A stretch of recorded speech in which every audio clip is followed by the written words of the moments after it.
God's Unchanging Word Studios in New Orleans. We are pleased to bring you news, nuggets, and insights with today's host, Tom Carey. Well, greetings everyone, and welcome to God's Unchanging Word and this week's edition for our news, nuggets, and insights. And today is Friday, October 12th, 2018. It's our very first program since getting back from the Feast of Tabernacles, and it is going to be filled with some very important information. So now let's go ahead and get started into the program. We're going to be first looking at news events through spiritual eyes. Now we're going to focus this entire program is going to center around this concept. We're going to take this concept and bring it into specific news events that's been taking place. We talked about it at the Feast of Tabernacles, and this past Sabbath I delivered in the message with the spiritual values, looking at our lives and events. So you're going to see that today as we go through the program. We're also going to talk about guilty to proven innocent. So we're going to be talking about the Kavanaugh, the hearings and the events that's taking place around what's taking place on the Constitution. And then we're going to be watch ye therefore, the spirit world driving the events today, and they are evil. So we're going to be talking about that. So now, before we actually get into that, we're actually taping on Tuesday morning. So this is the information that just came out, this powerful hurricane that's developed in the Gulf of Mexico, and is going to hit the shores sometime tomorrow from all indication and travel across the southern states and into Georgia. So we wanted to ask everyone for their prayers for the recovery of the path of everything that's taking place as the people get in the middle of this hurricane. Malachi 3:16 says, "Then those who feared the Lord spoke often one to another." So our prayers are that you will stay in touch with everybody who's in the path of this hurricane that's coming to keep everybody safe from life and also from the material loss that can take place. We made a few phone calls this morning, and it appears, since we have so many people who lived along the Gulf Coast, that they're veterans for hurricanes, that everybody's getting in place and looks like they should be safe so far, but you never know with limbs and electricity. And this is expected to be a Category 3 by the time it goes into. So please keep everybody in your prayers. Now, one last thing is I wanted to mention about this. Let me back up just a second, is the date of this. So this is coming in right in the Florida Panhandle. And I was thinking that this year how God protected the feast site over in Myrtle Beach, and how right now this site is right in harm's way where the feast is over. Had this taken place last year, because there was like a hurricane that went through last year. Well, actually, I don't know if it was actually a hurricane when it went through, but it moved further west. This would have shut down the feast sites, all the feast sites in the Panhandle, because of its size of what's going on here. So you never know how God's protecting his people. Remember the book of Job where God, when God's talking to the sons of men and Satan comes up and God says, "Where you been?" He says, "Well, going to and fro." And God says, "Have you considered my servant Job?" And Satan says, "Well, I can't do anything to him because you got him protected." So you can't help but to wonder. And I believe it's true that God places his protection around his people and his feast sites. So anyway, just something to think about, and let's pray that God protects his people now as we go forward. All right, let's begin now the program. Looking at news events through spiritual eyes. We want to begin connecting the dots. I really believe it's important the day we live in, because events are moving so fast, that God's people need to be fully aware of how these events are going to be taking place. And if we can get into the spiritual hub, let's say, the spiritual eyes of what God's showing us, and he says he'll do nothing unless he revealed his secret unto his servants, the prophets, first, then we'll be able to protect and be able to warn God's people. So that means that God's going to show us the spiritual battles that's taking place that we can't see with our physical eyes to be able to understand through the physical events that take place. So that's what we're doing here. So how does that work? Well, we began talking about it in a new series that just began last week called America Under Siege. Now, we sent this in a newsletter that we're going to be doing this. We sent a card out, so you need to get this DVD. It's part 1. I don't know how many pieces it's going to take, but at least I would think three DVDs or 3 sermons to be able to get the message across So what we're talking about in America Under Siege is the spiritual siege that's taking place in the spirit world on this nation, and how eventually it's going to surround God's people. So you really need to get that sermon. So now, this is from this sermon that we delivered at the feast, which is part of that message that I just talked about. And what I'm focusing on here is this, the spiritual siege. I'm not talking about the siege itself. So right here we have the definition. So in the sermon you can talk about the definition. What I want to talk about is why we're focused on the spiritual. Ephesians 6:12 says this, "For we do not wrestle against flesh and blood, but against principalities, against powers, and against the rulers of darkness of this age, against the spiritual host of wickedness in heavenly places." So what we're being told in God's holy word is that we're not fighting the elements, the physical elements that take place. We have to live under the consequences of it, but our battle has to be raised to a heavenly level. So we have to look at what's taking place from what God is revealing through His Spirit. So that's what we're talking about, and that's what we're focused on. So now, the physical events of the day, which are the outward manifestations of the Spirit. So when you see something taking place, that means what's just happened is a result of a spiritual world or a spiritual event that is something we can't see with the eyes. For example, what you're thinking and what you do are two different things. One's spirit, one's physical. So what God's showing us now is that when you look at these events, when you see what's taking place, especially the vitriol, the hatred, and all the things that's coming out, that means that somewhere there's a spirit world driving the individuals to take and bring those events outward and act upon them. That is what's taking place in the spirit world. So going on. All right, to change the way the physical events occur, you must change the spirit in the man that drives them. So what am I saying there? It's pretty simple. If you do this, this is the result. If you do it again, you're going to get the same result. So what we're saying is, if you want something to change, you have to change the spiritual mechanism that drives them. In this world we live in today, the spiritual battle that's taking place is Satan eventually coming to destroy mankind, where Jesus Christ is coming back, and through His servants, as God says, a very small remnant, they're out there to save mankind. So what you have to do is you have to reach the inner man for the spirit of man to have God be able to direct their thoughts if we're going to change the events of this world. So that's what we're doing. That means you must change the way man thinks and feels. That is the case with each and every one. And then when it comes to that, that's what brings about repentance in mankind. All right? And how he understands the core values of what's right and wrong. As we have said many times over, we're living in a time that what they call right is wrong and what they call wrong is right. You're living in it right now. So if we're going to do anything different, we have to change the way they think. So now we're going to begin connecting some of the dots. So here's the question. Why is there such bitter hatred and controversy over the Supreme Court nominee? So wow, man, when you see what's been taking place, it's almost 24/7 anger against the nominee who's going to go into the Supreme Court. And it's not over by far. It's not over one bit. And I'm going to show you that today of what's taking place. So now, most believe the battle is for the constitutional originalists or a living constitution with an evolving interpretation. Now, on the surface with physical eyes, that's what everyone sees. But like I said, there's a spirit world that drives this. Now, on the surface, this is correct, by the way. It's not a problem. So what the conservatives want is they want an originalist, someone who's going to interpret the Constitution as it was written. Of course, the left wants to look at the Constitution as a document that changes with the time. All right, so now there's a real problem with that. As a changer with time, who's the one who makes the decision how the laws apply? Because they're absolutely changing the way it is now versus the way it was when we were established.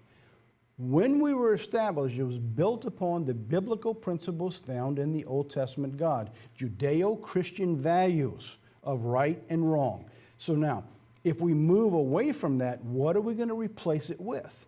All right, so that's the outline surface of what's taking place. So there's a spiritual battle behind all of that.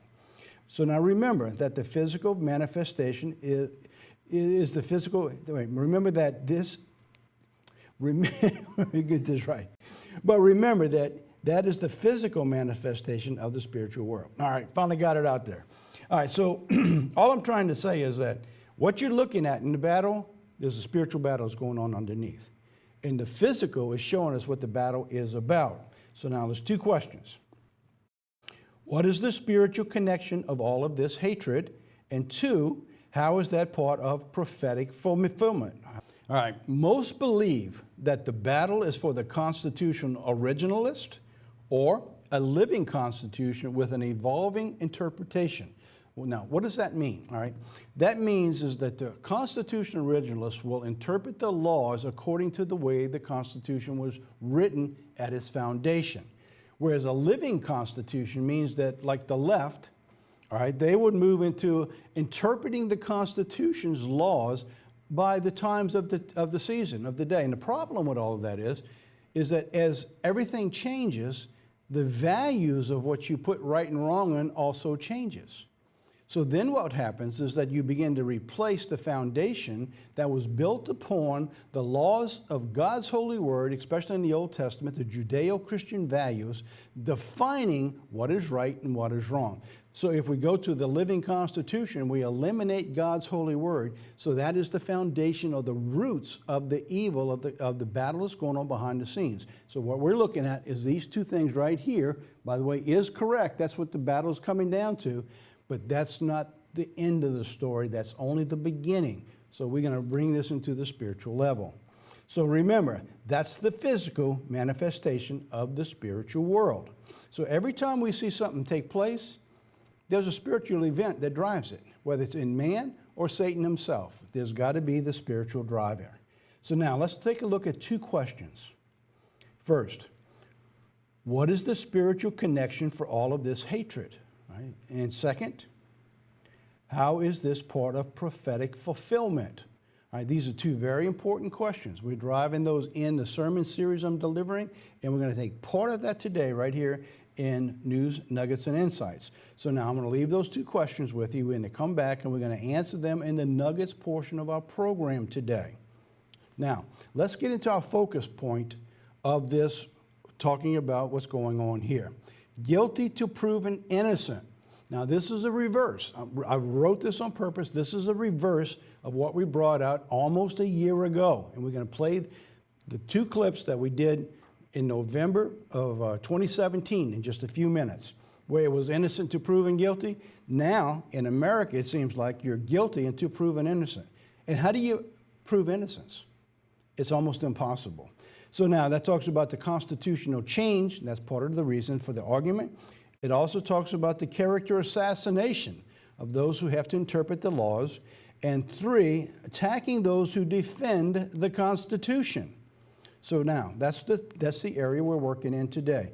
So the Constitution is the core value of where all the arguments are sitting around right now, because that is the protection that God gave you and I so that we can proclaim His holy word, and especially an end-time warning message.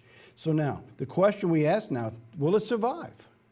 Will the Constitution survive as it was written? So that's what we're looking at, and that's what the arguments are going to be going forward as we talk about this. All right, so Justice Kavanaugh was placed on as a constitutional originalist in his opinion.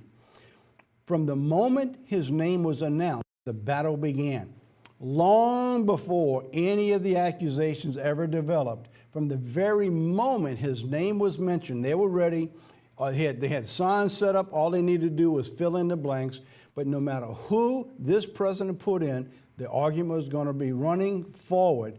And that's where they began. So the battle began. The confrontations we are witnessing are the outward fruits of the spiritual warfare taking place. Now that's the foundation for the programming, what we're doing in our sermons and News Nuggets and Insights. The new norm, guilty till proven innocent. Once the accusations came out, hate groups across the nation began to believe those who were bringing the accusations before any evidence was ever found. And the truth is, no evidence was ever found. They brought about the sexual accusation. This is amazing how it went. It went from sexual assault to serial rapists. Unbelievable. Now, this man has been through now 7 FBI investigations. Nothing ever came up, and he served for the last, I think it was 10 years, in a justice court already, and bringing about many opinions, and nothing ever came about. Had his name not been brought out, he still would have been loved by everybody. But the fact that he was going to be making decisions and swings the votes of the Constitution back to an originalist point of view, he had to be destroyed. He actually, and that's the opinion, he had to be destroyed. That is what's going on that we have to look at from God's people, because eventually that's Satan's attack. It all comes down, we said 2 things in the last sermon. Is Satan, he knows he has a short time, and second, he knows he has to destroy God's people, because it says, if not for the elect, no flesh would be saved. All right, so that's the 2 points. The mainstream and its pundits and most of the public opinion polls found him guilty without a single piece, not a shred of evidence. Nothing. It was absolutely insane when we began to look at what was actually taking place. But yet, if you look at the left-wing channels, the pundits, the talking points, you would believe that this man was one of the most hated persons of women abusers that ever walked the face of this earth. Absolutely unbelievable, without a shred of evidence. So anyway, that's what's going on. In News Nuggets and Insights, we began talking about that this was literally going to come. I honestly believe we had more time. I didn't believe it was going to happen so quickly as we're beginning to see it now. I also believe that's why God put this gentleman on that court, because he had to slow the events down for one reason and one reason only: for the protection of God's people. And why did God protect God's people? Because there has to be a warning message that's got to be sent out.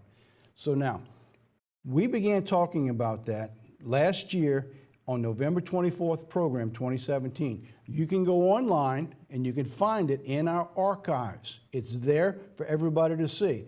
But what I'm going to do for you today, we're going to play the 2 segments, a total of about 12 minutes in 2 pieces, what we said a year ago that this was going to come and take place by the election or just before the election, and you're looking at that right now. So now let's play the first one of that segment. Well, greetings everyone, and welcome to another edition of God's Unchanging Word and this week's News, Nuggets, and Insights. Today is Friday, November 24th, 2017. We hope everyone had a great Thanksgiving, that everyone who visited with family and with friends had a safe trip. And please remember to keep everyone in your prayers this weekend, because there's so much traffic on the highways as people return back to their homes and get back to their regular order of business beginning on Monday. And then we're going to talk about innocent until proven guilty. We told you last week that this will be our focus, and we're going to work our program today, the News, Nuggets, and Insights, the biblical portion about innocent until proven guilty, and how the Bible actually has its roots and foundation into this principle. All right, our focus of the week in the video, innocent until proven guilty. All right, innocent until proven guilty. Now, this is important what's going on here. We're living in a day and time that is just gaining momentum now of accusations against people across the globe of the things that they have done last month, last year, 20 years ago, 30 years ago, 40 years ago. Now, I'm not telling you this story to defend or to say the person is a slime ball. My point is to bring out a biblical principle that you and I need to be aware of what's taking place, because it's gaining ground rapidly. The mode now, the information is, if someone can accuse you, it must be true.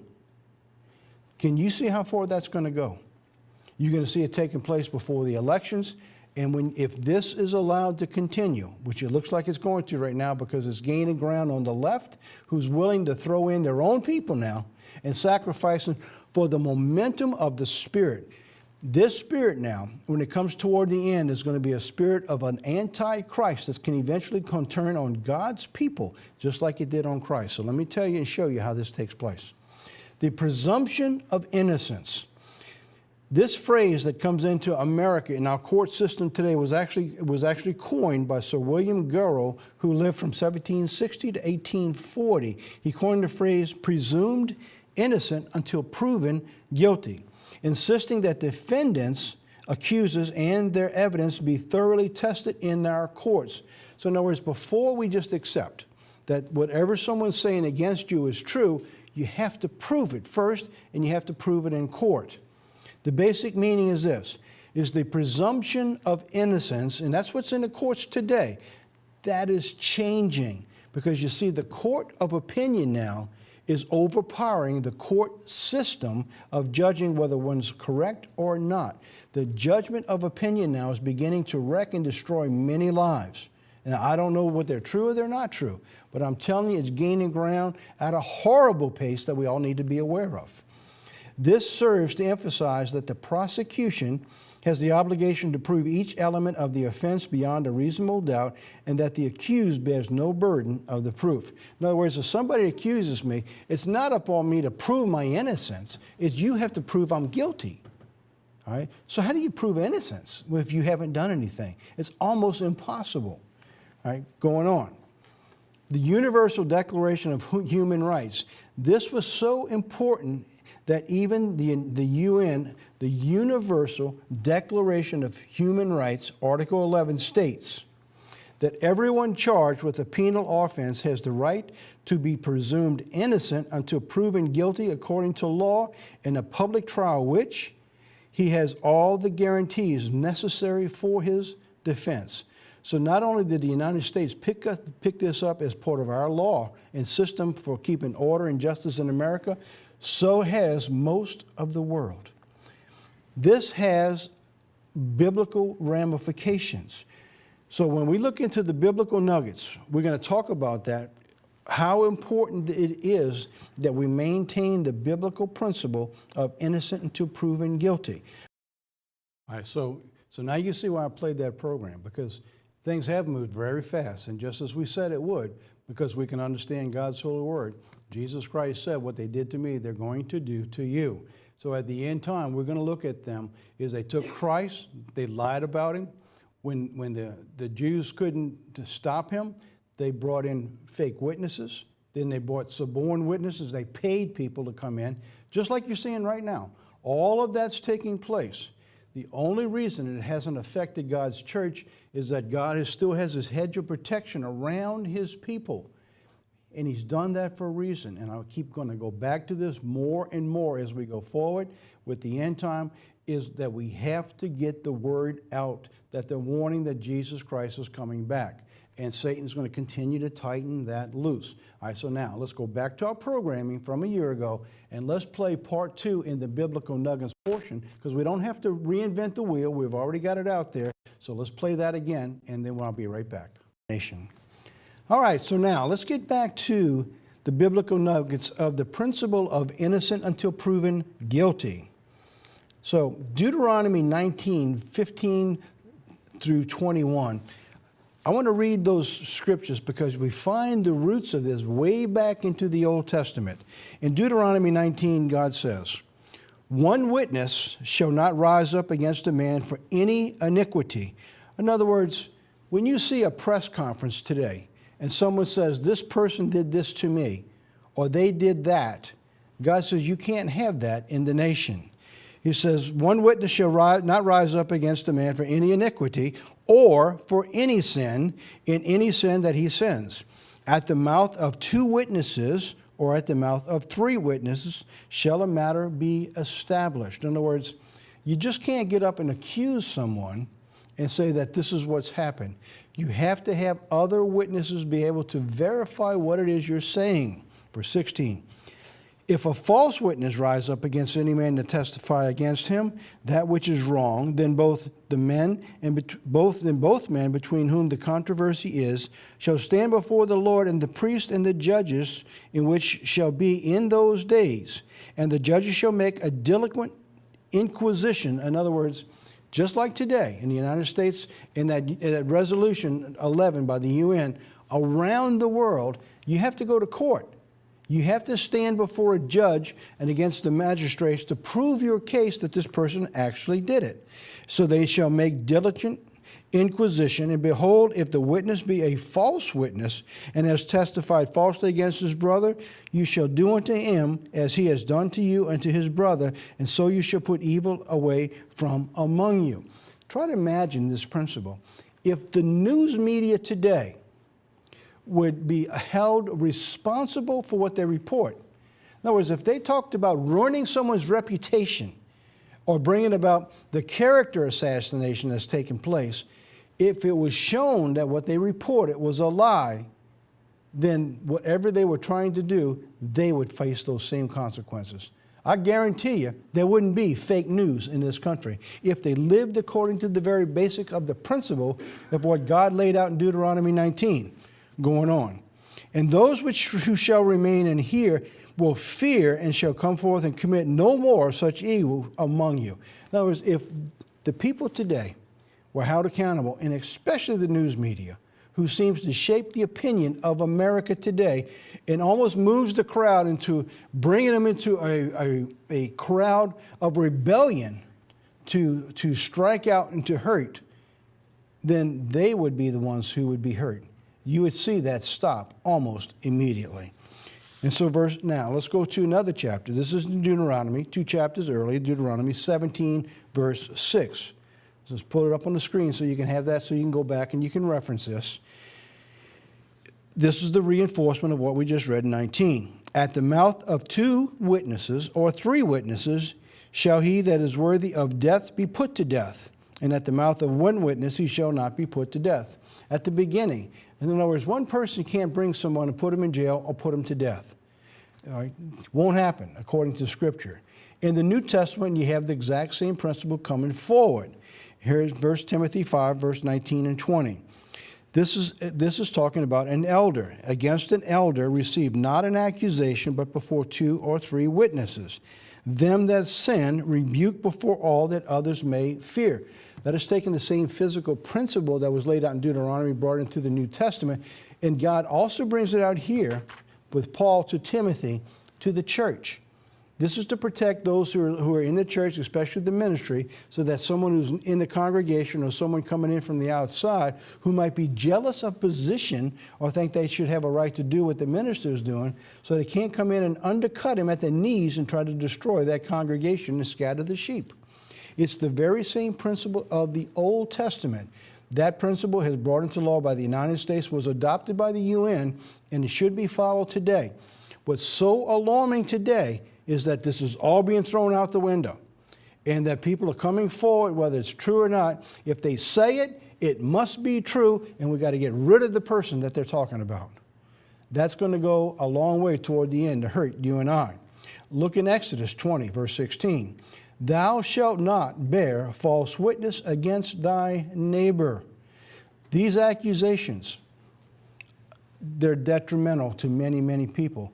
And if anyone believes that you can't buy someone to create a lie, to promote your own agenda, then you're living in a very naive world, and you need to have a wake-up call, because you see, that's going to go on more and more and more as time goes on, especially to gain power and strength and money over the enemy. Matthew 26, verse 59 says, now the chief priest, this is actually showing us in effect what took place to Christ. Now remember Christ's words, what they did to me, they're going to do unto you. Now the chief priest and the whole council kept trying to obtain false testimony against Jesus so they might put him to death. And eventually, they did. Now, in this quarterly, in fact, there's a picture of the quarterly, that's the cover, that's going to be sent out in a little over a week from now, so be on the lookout for it. Actually, Audrey was working on an article people seem to have really, really liked that come out in each quarterly. It's the My Mom Used to Say series, and she actually had an article was coming out when she gave it to me from her mom, said, "A liar can send you to the electric chair." I remember her mom saying that many, many years ago. She says, "I'd rather live next door to a thief than a liar." And I said, "Why would you want to live next door to a thief than a liar?" She said, "Because a thief can only steal what you have. A liar can take your life. He'll send you to the electric chair." And so what we're looking at is the very principle of what she talked about years and years ago. So in this little one-page article, you see that a liar can send you to the electric chair, and it talks about what we're talking about here. So now remember what they did Christ. They threatened him first. When that didn't work, they tried to bring abuse against him. When that didn't work, they began to lie about it. When they couldn't find people to lie about it, they paid people to suborn witnesses to create lies against him that eventually brought about his death. And you'll see those principles when you look at the Bible. We'll talk about those down the road, how those are the same standards and the same principles that they will use at the end time when Satan is unleashed and he goes against the church, and there will become a time of martyrdom coming. But what you're looking at today is the mindset of our society and how it's changing to accept one person saying, that person did this to me, or that person said this, and they say we have to go after that individual and put them out, put them in prison, or put them to death. So you're beginning to see that mentality changing. So what I'm telling the church is don't jump to conclusions. In fact, God says you don't hear a matter till you've heard it. In other words, you don't do anything till you've heard the conclusion of the entire matter. Because many people around the church and in the church in the future are going to be accused of many things. Why? Because Satan wants to destroy the truth. Keep this principle in mind and you'll be on safe ground before God. Well, as you can see, what we said a year ago is actually taking place right now. What we ought to do is we ought to take that little article and put a link to it or a little place to put it on there, because people are going to be writing in and say, if you didn't get that quarterly, you're going to want to read that little article on what my mom used to say. So we'll try to have that ready for you when this comes out on Friday also. All right, now, let's follow through today in just the reverse. So last year we covered where we're going to go to with the problem, and here we are today. We are at that problem now. So we are at the stage that we said you're going to get to, that now you're guilty until proven innocent. You realize that nearly all of the Me Too movement is with one witness only? Now, I'm not saying that the ladies who complain, they're not correct in what they're saying, because I think we live in a rotten world. And I think it's horrible the way a lot of women have been treated, especially in certain industries, and especially in the media and the movie industry. But the point is that if you can't prove it, you have to find some other way to bring it about or get it addressed. But we have lived now in a nation that you don't need to prove anything. All you need to do is accuse somebody.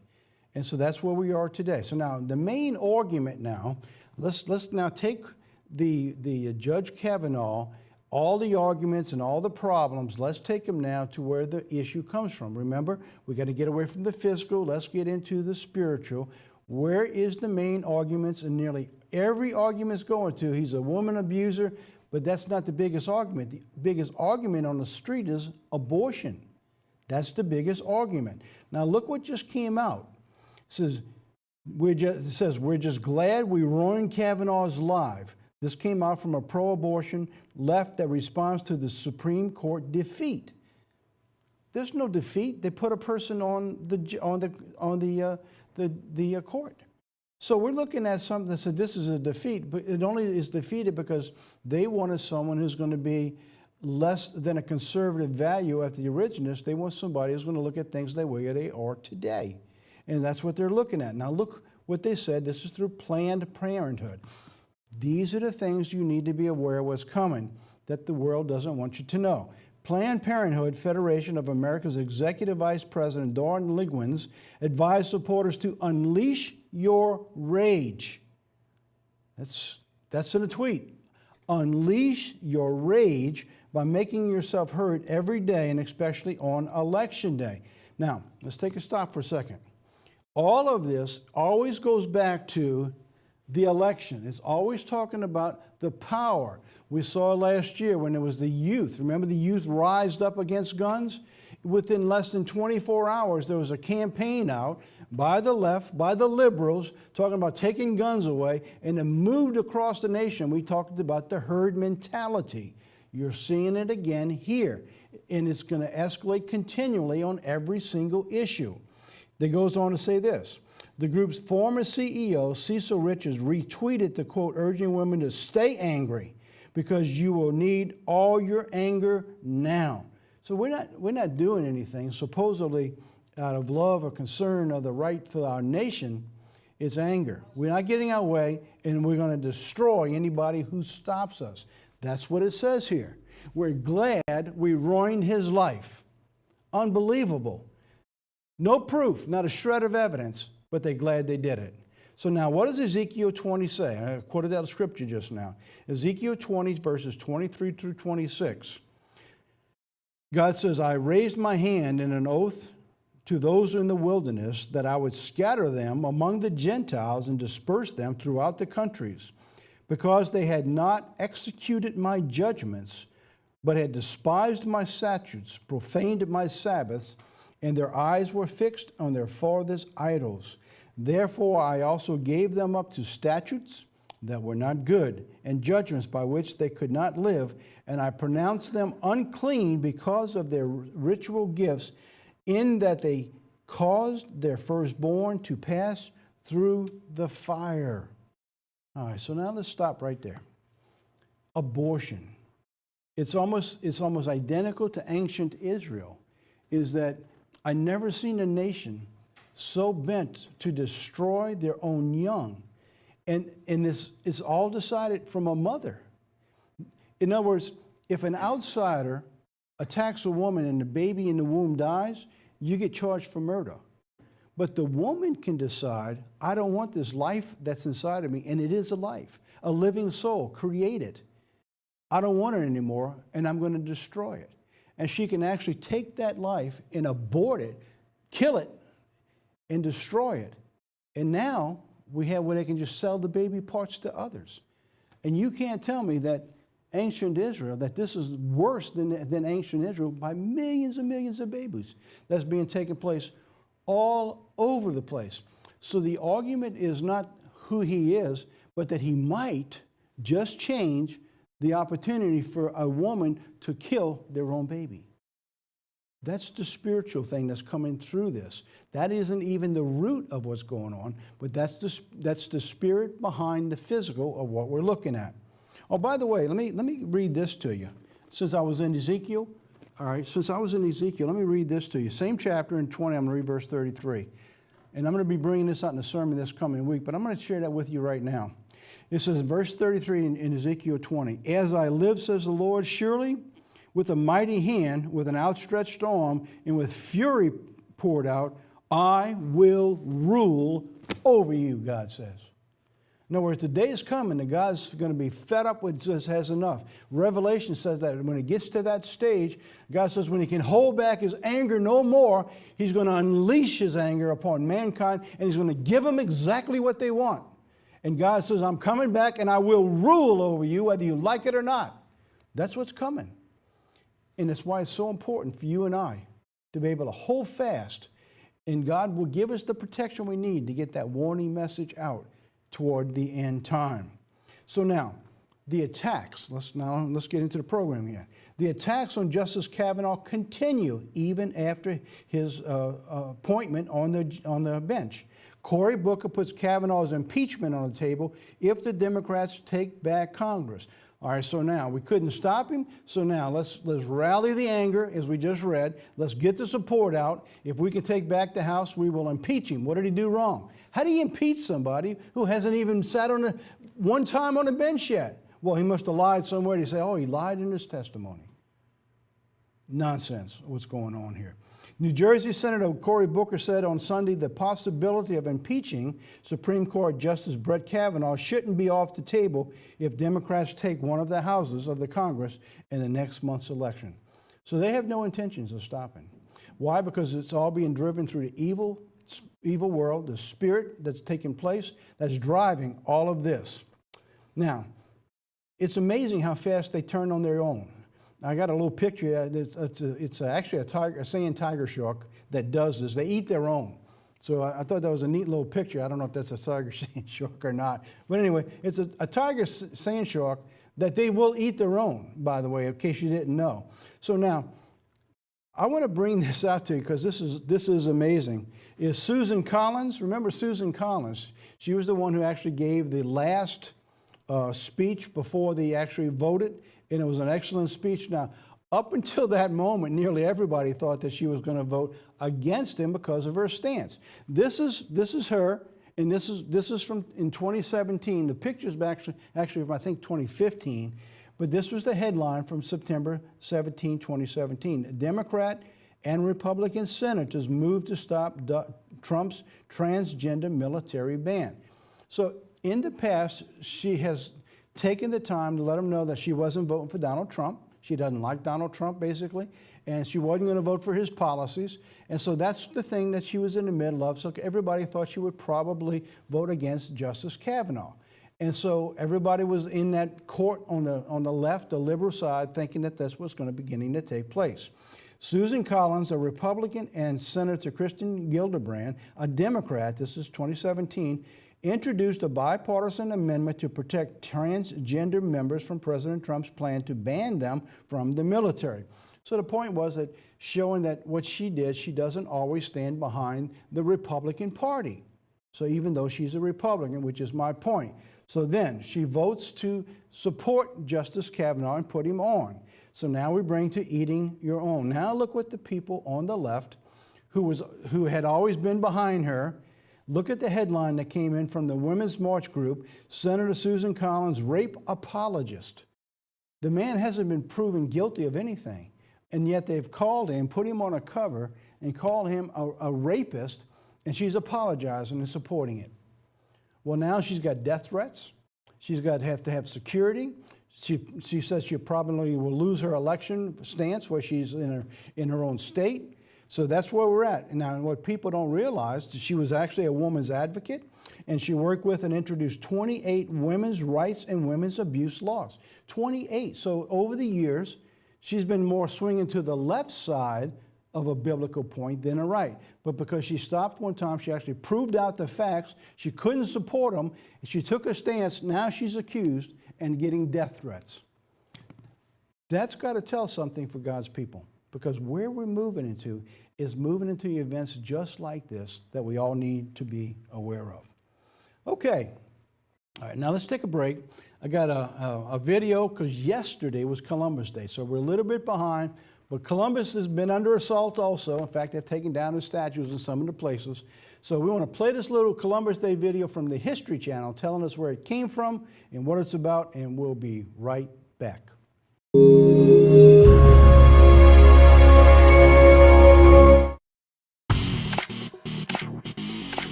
Italians have long celebrated Christopher Columbus in tribute to their shared heritage. In 1937, President Roosevelt proclaimed October 12th as Columbus Day. And in 1971, President Nixon declared Columbus Day a national holiday to be observed on the second Monday of October. Okay, and why? Because Columbus discovered America and proved that the Earth was round.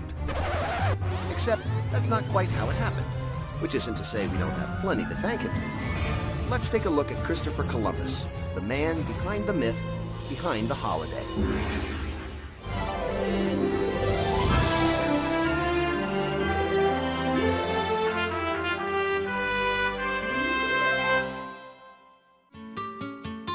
We all know how it started. On August 3rd, 1492, Columbus and his three ships, the Nina, the Pinta, and the Santa Maria, set out from Spain and embarked on an historic journey. True, but let's settle the why once and for all. Columbus wasn't trying to prove the Earth was round. He didn't need to. Greek mathematician Pythagoras suspected we were living on a sphere as early as the 6th century BC, And Aristotle backed him up 2 centuries later when he noticed the Earth's shadow could be seen during a lunar eclipse, sliding past the moon in miniature, and it was round. So why did Columbus bother getting off the couch at all? Money. In the 15th century, spices were a hot commodity. Traders shipping them between Asia and Europe could get rich quick. However, with the fall of Constantinople to the Turks, Europe lost its most popular route to the treasures of the East. Columbus realized his opportunity, become the first person to plot a western route to Asia and enjoy unprecedented glory and riches. Inconsistent maps made calculating routes difficult. Columbus finally charted a southwestern course he believed was short enough to keep him and his men from dying of starvation and thirst. Spain's Queen Isabella, eager to expand her empire, agreed to roll the dice on Columbus's route. So on that August morning in 1492, Columbus and his men sailed off in those famous ships, laden with hopes of finding their way to Asia and making both Spain and themselves a heck of a lot of money. After a pit stop in the Canary Islands, the charted world was behind them. Columbus had been right not to trust existing maps, but he didn't realize that his own plotted course to Asia was short by nearly 10,000 miles. Luckily, a series of islands, the future West Indies, lay almost exactly where he believed India to be, and the relieved sailors made landfall. This is where things get tricky. We're still not sure of the exact location where Columbus first landed, but he was convinced he'd made it to India and declared the route successful. Mission accomplished. The Indians who greeted him were actually an indigenous people who had lived there for centuries. So the claim that Columbus discovered the Americas is only true from a European perspective. But as far as Columbus was concerned, he was right where he'd expected to be. In an exotic land full of natives and spices. Columbus returned to the Spanish court a hero. All were convinced the route was a success, and it surely was, but not as they'd expected. Columbus inadvertently achieved the monumental task of joining the 2 hemispheres, in effect doubling the size of the habitable planet and establishing trade between the continents. So on Columbus Day, raise a glass to famed navigator Christopher Columbus, who missed the mark and hit it just the same. Well, welcome back. By the way, I didn't realize that we're not covering the fall holy days when we come back. That's fake news. That was a template, and I was going to change that, and I forgot about changing to put in the subject that we're going to cover. But we're covering with Brett Kavanaugh and guilty until proven innocent. So I just wanted to mention that in case you were wondering about that. That's what we use right before the Feast of Tabernacles. All right, so now let's get into the nuggets portion. God says, watch ye therefore, and this is coming from Matthew 24:42, where God says, watch therefore, for you do not know what hour your Lord is coming. So what God is showing us today is that what's coming, He's given us the spiritual insight so that we can see what's going to happen down the road, because we know where the foundation's coming from, and these physical events are going to take place from that spiritual world. So that's what we're coming, is the understanding of the spirit that's behind the news events. So the 2 questions, and this is the slide we had up earlier. What's the spiritual connection for all this hatred? And how is this part of prophetic fulfillment? So that's what we're talking about now in the answering it in the nuggets portion of our program right now. So we began talking about this right before the Feast of Tabernacles, talking about the spiritual sojourner. So in case you didn't see this in the sermon Saturday, I'm going to show it to you here, but I want you to write for that sermon because it's very important. This is from a sermon, the spiritual sojourner. We talked about Deuteronomy 28:43. So the spiritual sojourner who is among you shall rise higher and higher above you, and you shall come down lower and lower. So what we did is we talked about what you think about from the physical when you see that. The spiritual sojourner which is among you. So when you look at it, what do you think about? You're thinking about the sojourner, the stranger, our borders being overrun, the illegal immigration that's taking place. And then from within, we're talking about all the evil that's rising within our nation. All right, so that's what comes to mind, and it is true, by the way, is that this is all what's coming in, is immigrants sneak into the nation. They come in illegally. Well, it's actually going on all around the world, especially in Europe and the United States. So then we took the exact same picture. So now we talked about the sojourner. We brought it to a spiritual level. Same pictures, same scriptures. So now we look at the sojourner, Deuteronomy 28. So now we bring it to the spiritual level. So what's a spiritual sojourner? We looked at the physical. Now let's look at the spiritual. So what if here in the pictures, you have like the Muslim eyes. All right, so you see the Muslim eyes. Then you see like Satan, which is like this evil, and is always in the wind, always in the background.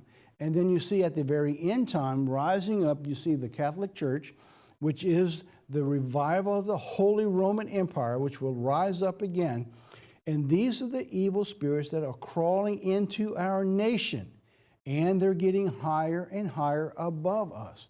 In other words, the Christians today are becoming subservient to these spirits. That's the sojourner that God is talking about. It's not the physical. The physical is a result of the spiritual change within man that's actually taking place. So that's where we got to go to, and we have to look at if we're going to understand where God's taken us. That's what the new series, America Under Siege, is all about. And by the way, that's what we're talking about this morning. So we're going to hit this hard for the next few weeks. We want to drive the point home so that you naturally, second nature, when you look at something, you want to ask yourself, what's behind that? What's the spirit that motivated those decisions for that to take place? And if we can do that, and you can do that, God will give you the awareness beforehand and fulfill the scripture where he says he'll do nothing unless he reveal his secret unto his servants, the prophets. So that's what we're doing in this series. So now what we have, the borders, illegal immigration, and the evil rising within. Just like the physical we showed you a second ago, it's the exact same thing, this time with spiritual. So you begin to see things from a different perspective. So now, it's going to come down to one thing, the war on the elect. It says he shall speak pompous words against the Most High. He shall persecute the saints of the Most High, and he shall intend to change times and law. That's where we're going to right now. Then the saints will be given into his hand for time, times, and a half time. We are witnessing the establishment of the mindset, the change of the heart, and the change of a people that's going to allow this nation to be able to take one person's opinion, one person's accusation, which is totally against God, and eventually when God takes his protection away, you begin to see him going after the elect. God says they'll become a future martyrdom. Not everybody's going to go through that, thank goodness. There'll be probably a small amount of people just like in the past. Most of God's people is going to be protected. But we need to understand what's coming, because God's word says they will be overcome. You're going to see the time of the wearing down of the saints. It's all going to happen. Fortunately, it'll be a very short period of time, basically 3.5 years. So now let's take the information, what I just showed you, and now let's put it into practice for what we're talking about today. All right, the underlying spirit behind that, in the past, the Supreme Court, 1973, and more recent in 2015, the Supreme Court justices, with a mid to left-leaning opinion, has voted on 2 occasions to enter law that violates God's law. So we're seeing why this hatred. What's the root of all of it? Yeah, it's talking about abortion. We're talking about the court and being a court originalist, a constitutional originalist. But that's not the whole issue here. This is the issue: is that the Constitution was established on God's law. Abortion and same-sex marriage is totally against God's law. Now, by the way, this is not constitutional either. They had no right to vote on that, to be able to do that. And so if they think that somebody's going to change the abortion and bring it back to the way it was before, the anger is spiritual, because Satan sees this as an issue of returning to the principles of a God law versus an evil law without God. That's the root of this, the whole thing. Why abortion so much? Because it's a way that they might go back to the biblical principles of the Bible, especially with the vice president. And so you see this hatred is because they do not want that connection. That's the root of everything you're seeing, is that there's a fear from the left that it might go back to God. So that's what you're seeing now. And you're seeing hundreds of millions of dollars being poured in to stop it. That's what you're seeing right now. All right, and going on. The church and politics. I'm asked all the time, why you talk about politics? Well, I'm not talking about politics. I'm taking political issues that affect people's lives and put them into biblical perspective. So I'm going to ask you a question this time. You've been told that the church doesn't want to be involved in politics. And you know, for the most part, that's true. Unfortunately, it's the politics, the political issues that affect people's lives. So what happens when politics invade our church, our faith, and our way of life? Because you see, that's where we are today. Is that the laws are changing. We just read just a few minutes ago that the time when they would seek to change times and law. Law is changing that's going to be able to affect our lives. This is where we are today. And we need to understand that. So if you want to put your head in the ground and you don't want to talk about politics and you think you're going to go live off in a corner somewhere by yourself, you better think again, because you're living in a very naive world. That's not going to happen. Because there's two things. You got evil or you got good. And if you're carrying God's Spirit, you're an example of the light. And what draws from the light? Bugs. That means evil is going to come after the light. So if you've got a light, you can't hide it under that basket like Jesus Christ says. Satan's going to come after you and he's going to put that light out. That's where he's going to. So here's the point. You either get in the game or get out. I love Deuteronomy 20 in the sermon. You got a problem? Go home, God says. Read that chapter, Deuteronomy 20. I don't want to tell you to spoil it for that sermon, but read Deuteronomy 20 and see what God says when you're about to go to war. All right, now let's begin to wrap it up. Church and politics.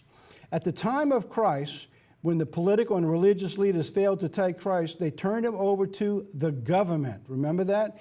Jesus was arrested and tried by the Jewish authorities, then turned over to the Roman government and was subsequently crucified under the order of Pontius Pilate, the Roman prefect. So what has to happen is that those who get in charge, and eventually that's going to be the Holy Roman Revival, when they can't take you down and God's truth down, what do? They change the laws of the government to have the government come after you to take you out. Jesus said, what they do to me, they will do to you. All right, it's not complicated. That's what it boils down to. All right, so now, Daniel 7:25, we just read this. It said, time will come to pass that more laws will need to be changed to give the government the freedom to go after the elect. It wasn't time yet, so God set roadblocks in place to turn back the assault on Christians. What I just read to you is an opinion of mine, that I believe we still had some time. Revelation tells us, it says, go again and warn the nations. I believe we're in that period right now. And so that the evil was rising so fast, had God not put Justice Kavanaugh in place to slow it down just a little bit, that the word and the warning would not have gotten out. So I believe that God slowed it down so that the laws that need to be changed to go after you and I wouldn't take place yet because it's not time. So now, next week, all right, let's get this now for next week. Next week, we're going to talk about the biblical penalties for the false witnesses and talk about brother turning against brother. There's an evil that's rising in the churches of biblical pundits now in Church of God communities and Church of God's churches themselves that are finding ways to go after brother. And I'm going to show you, because this is pretty dangerous for God's people, where we're supposed to love one another. We're not supposed to have the boundary lines where you're in this organization or that organization, we can't talk to one another. But it's happening. And worse than that, I'm beginning now to see websites where brothers are actually finding communication from other churches and going in and attacking those people. And God says in the words, eventually he says, brother will turn against brother. Remember that? He says, and they're going to hate one another. What is really eerie is that when I show you next week, it really looks like we're beginning to move into that period of time in prophecy also. We'll talk about that next week. So you want to stay tuned. All right, here's a slide I should have just taken out. Let me go right past it. All right, news from the Home Office. October 12th, 2018. We're just getting back started, so let's see what we got today. in the mail this week, The Spiritual Sojourner. So hopefully you're going to get yours by the time you get this program. It was already mailed out, and along with it, a DVD by Clayton, Should We Wait for God? Of course we should. All right, but he's got a very interesting point. He delivered it right here in New Orleans not too long ago. All right, so that's the two DVDs. All right, we're about ready to wrap it up. By the way, I got a lot of information coming next week as we begin to get back to work. I got a lot of traveling I plan on doing this fall, and we got a big event coming up in New Jersey. So stay tuned. Mark Rosinko up in New Jersey is setting up another music Sabbath. So God willing, we're going to be there on the first Sabbath. I'll give you all the information next week. So now, all right, everybody's back in school now. They're back from the feast. So we got our sermon, our closing video for today. It's called 100%. As always, we'd like to end our program with a more upbeat video, and today is 100%. Take a look, and I'll be right back.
Well, that's it for our program for today. We hope you enjoyed the little video. We hope you enjoyed the program. We can use your help. Help get this information out. These are important subjects in these important times we live in today. And don't forget, if you don't have if you don't have a service tomorrow, a place to meet for church, tune in. We're doing part 2 on America Under Siege. And from all of us at God's Unchanging Word, as we get back to work from the Feast of Tabernacles, thanks for watching. Have a great week. God be with you.